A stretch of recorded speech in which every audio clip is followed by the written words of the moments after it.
સુરત મહાનગરપાલિકા પ્રાથમિક શિક્ષણ સમિતિના સામાન્ય સભામાં વિપક્ષે કામને લઈ વિરોધ નોંધાવ્યો હતો. હંમેશની માફક વિપક્ષે બેઠકમાં હંગામો મચાવતા ચર્ચામાં ખલેલ પહોંચી હતી. સુરત નગર પ્રાથમિક શિક્ષણ સમિતિની સામાન્ય સભા મળી હતી, જેમાં વિપક્ષ દ્વારા વિરોધ કરવામાં આવ્યો છે, જેમાં બૂટ મોજાનો ઓર્ડર મોડો અપાયો હોવાનો આક્ષેપ તેમજ વિદ્યાર્થીઓની પ્રવાસે નહીં લઈ જવા જેવા મુદ્દાઓ બાબતે ચર્ચામાં ખલેલ પહોંચાડી હતી.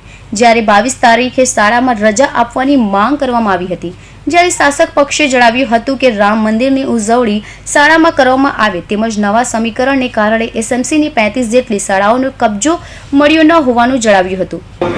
નગર પ્રાથમિક શિક્ષણ સમિતિની સામાન્ય સભા હતી આજરોજ.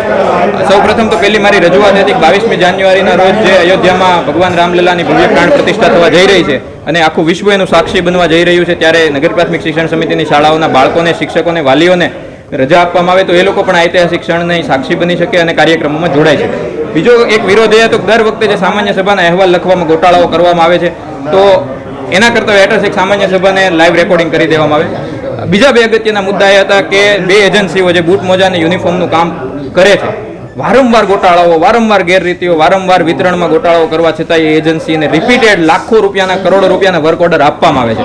એક તરફ સમિતિ એને 24મી જુલાઈના રોજ આ બંને એજન્સીઓને લેટર લખે છે કે તમે પૂરેપૂરા જથ્થાનો માલ સપ્લાય કર્યો નથી, ગંભીર બાબત છે, અને છતાંય વર્ક કમ્પ્લીશન સર્ટિફિકેટમાં 24 જુલાઈ પહેલાની ડેટ મારી અને એમ પણ કહી દેવામાં આવ્યું કે તમારું કામ ખૂબ સેટિસ્ફેક્ટરી છે, ખૂબ સારું કામ કર્યું. તો એજન્સીઓ બાબતે આટલી બધી, એજન્સીઓ ઉપર કચેરી આટલી બધી મહેરબાન કેમ છે? બીજું, લેબ ટેસ્ટિંગ વગર યુનિફોર્મ કે બૂટ મોજા આપી ન શકાય, છતાંય પ્રોપર લેબ ટેસ્ટિંગ વગર બાળકોને બૂટ મોજા અને યુનિફોર્મ આપવામાં આવ્યા છે, વર્ક ઓર્ડરની શરતનું ઉલ્લંઘન કરવામાં આવ્યું છે. સાથી શિક્ષકોની નિમણૂકનું કામ જે બે એજન્સીઓને આપવામાં આવ્યું છે, અહીંયાથી 17,500 રૂપિયા પગાર લે છે અને શિક્ષકોને માત્ર 12,000 રૂપિયા, 13,000 રૂપિયા આપે છે.